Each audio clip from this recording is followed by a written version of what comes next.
सभी भक्तों को मेरा प्रणाम।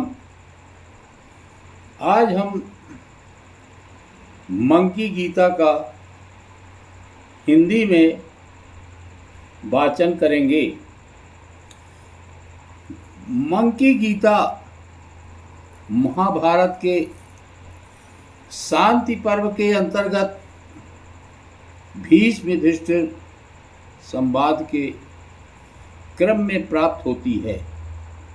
इसमें मंकी नामक एक प्राचीन मुनि का रोचक एवं शिक्षाप्रद आख्यान वर्णित है, जिसके माध्यम से कामना, विशेषकर धन की तृष्णा को ही सभी दुखों का मूल तथा कामना के त्याग को ही सुख का हेतु बताया गया है।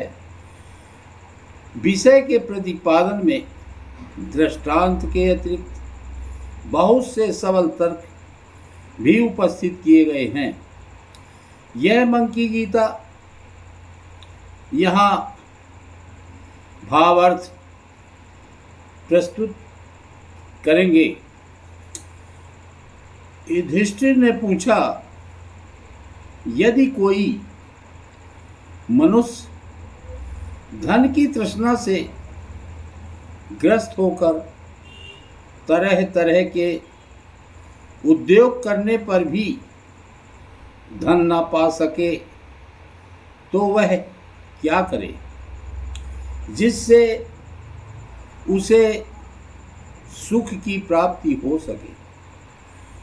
भीष्म जी ने कहा, भारत सब में समता का भाव, व्यर्थ परिश्रम का अभाव, सत्य भाषण, संसार से वैराग्य और कर्माशक्ति का अभाव, ये पांचों जिस मनुष्य में होते हैं वह सुखी होता है। ज्ञान वृद्ध पुरुष इन्हीं पांच वस्तुओं को शांति का कारण बताते हैं। यही स्वर्ग है, यही धर्म है और यही परम उत्तम सुख माना गया है। युधिष्ठिर इस विषय में जानकार पुरुष एक प्राचीन इतिहास का उदाहरण दिया करते हैं। मंकी नामक मुनि ने भोगों से विरक्त होकर जो उद्गार प्रकट किया था वही इस इतिहास में वर्णित है। उसे बताता हूँ, सुनो। मंकी धन के लिए अनेक प्रकार की चेष्टाएं करते थे, परंतु हर बार उनका प्रयत्न व्यर्थ हो जाता था। अंत में जब बहुत थोड़ा धन शेष रह गया तो उसे देकर उन्होंने 2 नए बछड़े खरीदे। एक दिन उन दोनों बछड़ों को परस्पर जोड़कर वे हल चलाने की शिक्षा देने के लिए ले जा रहे थे। जब वे दोनों बछड़े गांव से बाहर निकले तो बैठे हुए एक ऊंट को बीच में करके सहसा दौड़ पड़े। जब वे उसकी गर्दन के पास पहुँचे तो ऊंट के लिए यह असह्य हो उठा। वह रोष में भरकर खड़ा हो गया और उन दोनों बछड़ों को ऊपर लटकाए बड़े जोर से भागने लगा।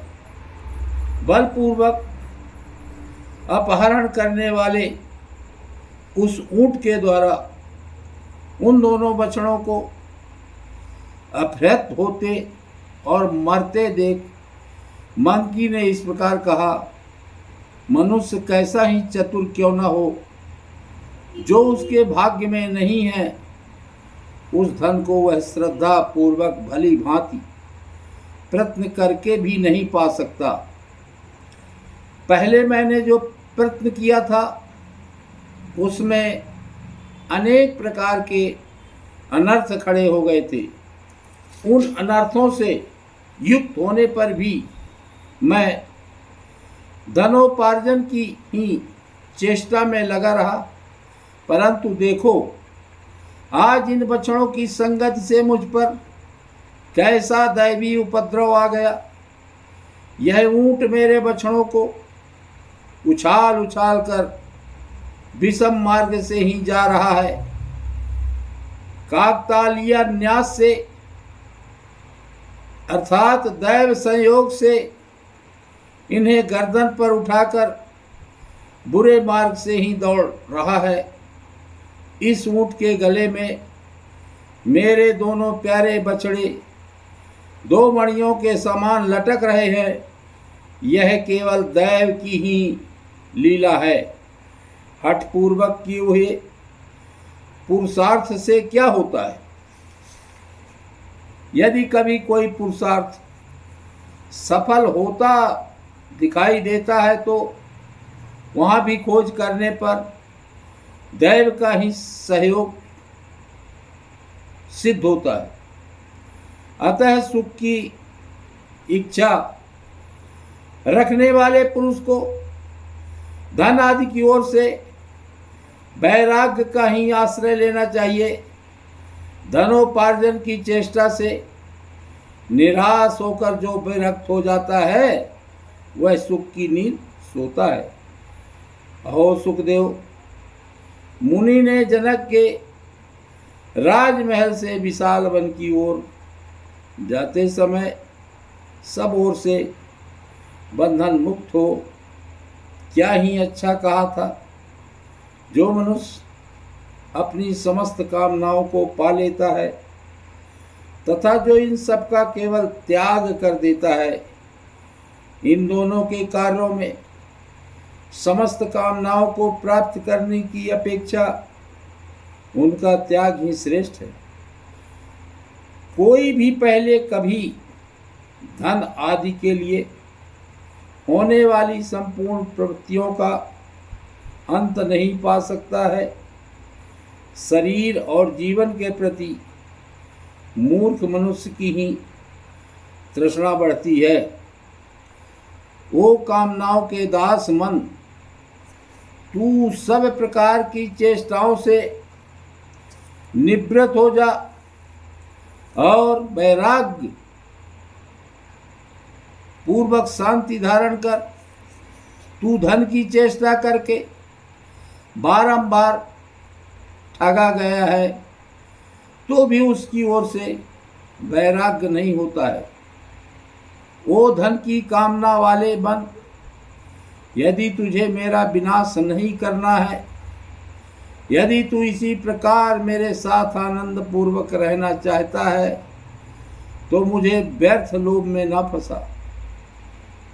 तूने बार बार द्रव्य का संचय किया और वह बारंबार नष्ट होता चला गया। धन की इच्छा रखने वाले मूढ़, क्या कभी तू धन की इस तृष्णा और चेष्टा का त्याग भी करेगा? अहो, यह मेरी कैसी नादानी है जो मैं तेरे हाथ का खिलौना बना हुआ हूँ। यदि ऐसी बात न होती तो क्या कोई समझदार पुरुष कभी दूसरों की दासता स्वीकार कर सकता है?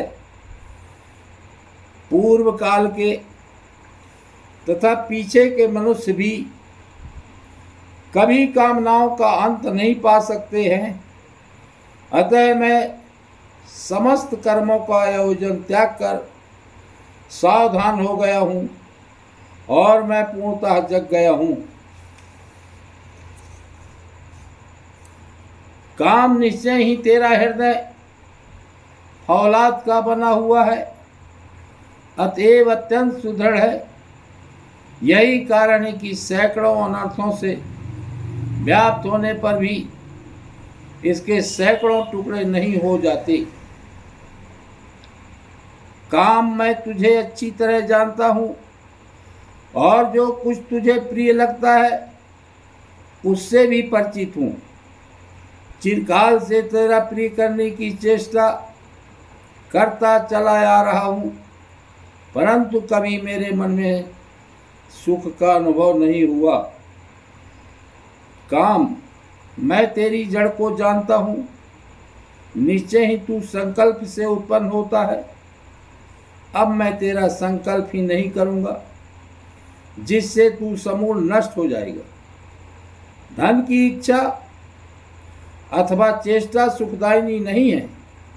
यदि धन मिल भी जाए तो उसकी रक्षा आदि के लिए बड़ी भारी चिंता बढ़ जाती है, और यदि एक बार मिलकर वह नष्ट हो जाए तब तो मृत्यु के समान ही भयंकर कष्ट होता है।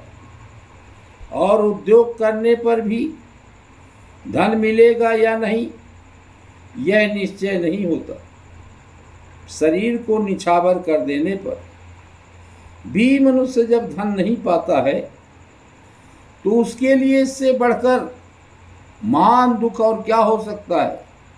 यदि धन की उपलब्धि भी हो जाए तो उतने से ही यह संतुष्ट नहीं होता है, अपितु अधिक धन की तलाश करने लग जाता है।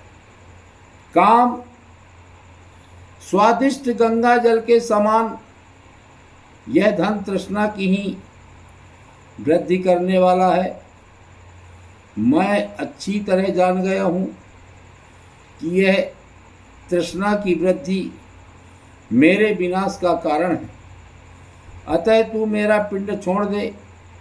मेरे इस शरीर का आश्रय लेकर जो पांचों भूतों का समुदाय स्थित है, वह इससे अपनी इच्छा के अनुसार सुख पूर्वक चला जाए या इसमें रहे, इसकी मुझे परवाह नहीं है। पंचभूतगण अहंकार आदि के साथ तुम सब लोग काम और लोभ के पीछे लगे रहने वाले हो। अतः तुम पर यहाँ मेरा रत्ती भर भी स्नेह नहीं है। इसलिए मैं समस्त कामनाओं को छोड़कर केवल सतगुण का आश्रय ले रहा हूँ। मैं अपने शरीर में मन के अंदर संपूर्ण भूतों को देखता हुआ बुद्धि को योग में एकाग्र चित्त को श्रवण मनन आदि साधनों में और मन को पर ब्रह्म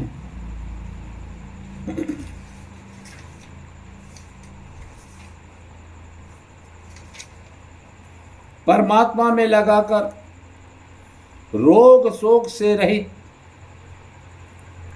एवं सुखी हो संपूर्ण लोकों में अनासक्त भाव से विचरूंगा, जिससे तू फिर मुझे इस प्रकार दुख में न डाल सकेगा। काम, तृष्णा, शोक और परिश्रम, इनका उत्पत्ति स्थान सदा तू ही है। जब तक तू मुझे प्रेरित करके इधर उधर भटकाता रहेगा, तब तक मेरे लिए दूसरी कोई गति नहीं है। मैं तो समझता हूँ कि धन का नाश होने पर जो अत्यंत दुख होता है वही सबसे बढ़कर है, क्योंकि जो धन से वंचित हो जाता है उसे अपने भाई बंधु और मित्र भी अपमानित करने लगते हैं। दरिद्रता को सहस्त्र सहस्त्र तिरस्कार सहने पड़ते हैं। अतः निर्धन अवस्था में बहुत से कष्टदायक दोष हैं, और धन में जो सुख लेस प्रतीत होता है वह भी दुखों से ही संपादित होता है। जिस पुरुष के पास धन होने का संदेह होता है उसे उसका धन लूटने के लिए लुटेरे मार डालते अथवा उसे तरह तरह की पीड़ाएं देकर सताते और सदा उद्योग में डाले रहते हैं।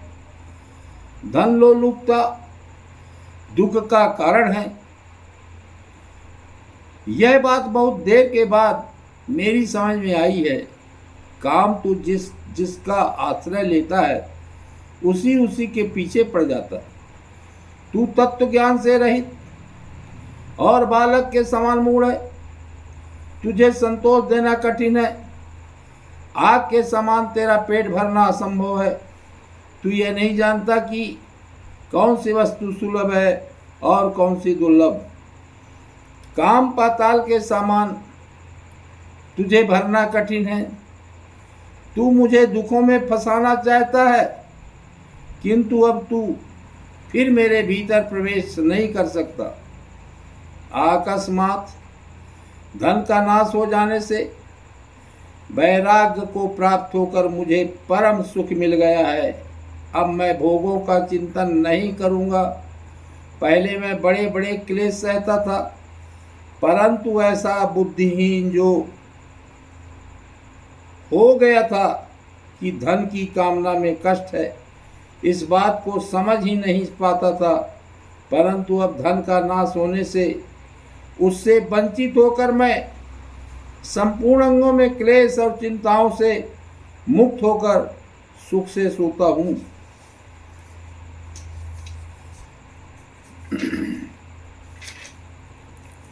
काम में अपनी संपूर्ण मनोवृत्तियों को दूर हटाकर तेरा परित्याग कर रहा हूँ। अब तू फिर मेरे साथ ना तो रह सकेगा और न मौज ही कर सकेगा। अब जो लोग मुझ पर आक्षेप या मेरा तिरस्कार करेंगे, उनके उस बर्ताव को मैं चुपचाप सह लूँगा। जो लोग मुझे मारे पीटेंगे या कष्ट देंगे, उनके साथ भी मैं बदले में वैसा बर्ताव नहीं करूँगा। द्वेष के योग्य पुरुष का भी यदि साथ हो जाए और वह मुझे अप्रिय वचन कहने लगे, तो मैं उस पर ध्यान न देकर उससे अप्रिय वचन नहीं बोलूँगा। मैं सदा संतुष्ट एवं स्वस्थ इंद्रियों से संपन्न रहकर भाग्यवश जो कुछ मिल जाए उसी से जीवन निर्वाह करता रहूँगा, परंतु तुझे कभी सफल न होने दूंगा, क्योंकि तू मेरा शत्रु है। तू यह अच्छी तरह समझ ले कि मुझे वैराग्य, सुख, तृप्ति, शांति, सत्य, दम, क्षमा और समस्त प्राणियों के प्रति दया भाव, ये सभी सद्गुण प्राप्त हो गए। अतः काम, लोभ, तृष्णा और कृपणता को चाहिए कि वे मोक्ष की ओर प्रस्थान करने वाले मुझ साधक को छोड़कर चले जाएं। अब मैं सद्गुण में स्थित हो गया हूँ। इस समय काम और लोभ का त्याग करके मैं प्रत्यक्ष ही सुखी हो गया हूँ। अतः अजितेंद्रिय पुरुष की भांति अब लोभ में फंसकर दुख नहीं उठाऊंगा। मनुष्य जिस जिस कामना को छेड़ देता है उसकी ओर से सुखी हो जाता है। कामना के वशीभूत होकर तो वह सर्वदा दुख ही पाता है। मनुष्य काम से संबंध रखने वाला जो कुछ भी रजोगुण हो उसे दूर कर दे। दुख, निर्लज्जता और असंतोष, ये काम और क्रोध से ही उत्पन्न होने वाले हैं। जैसे ग्रीष्म ऋतु में लोग शीतल जल वाले सरोवर में प्रवेश करते हैं, उसी प्रकार अब मैं परम ब्रह्म में प्रतिष्ठित हो गया हूँ। अतः शांत हूँ, सब ओर से निर्वाण को प्राप्त हो गया हूँ। अब मुझे केवल सुख ही सुख मिल रहा है। इस लोक में जो विषयों का सुख है तथा परलोक में जो दिव्य एवं महान सुख है, ये दोनों प्रकार के सुख तृष्णा के क्षय से होने वाले सुख की 16वीं कला के भी बराबर नहीं है। काम, क्रोध, लोभ, मोह, मद, मात्सर और ममता, ये देहधारियों के 7 शत्रु हैं। इनमें 7वां काम रूप शत्रु सबसे प्रबल है। उन सबके साथ इस महान शत्रु काम का नाश करके मैं अविनाशी ब्रह्मपुर में स्थित हो राजा के समान सुखी होऊंगा। राजन, इसी बुद्धि का आश्रय लेकर मंकी धन और भोगों से विरक्त हो गए और समस्त कामनाओं का परित्याग करके उन्होंने परमानंद रूप पर ब्रह्म को प्राप्त कर लिया। बछड़ों के नाश को निमित्त बनाकर ही मंकी अमृत तत्व को प्राप्त हो गए। उन्होंने काम की जड़ काट डाली, इसलिए महान सुख प्राप्त कर लिया। मंकी गीता संपूर्ण। बोलो जय माता रानी की।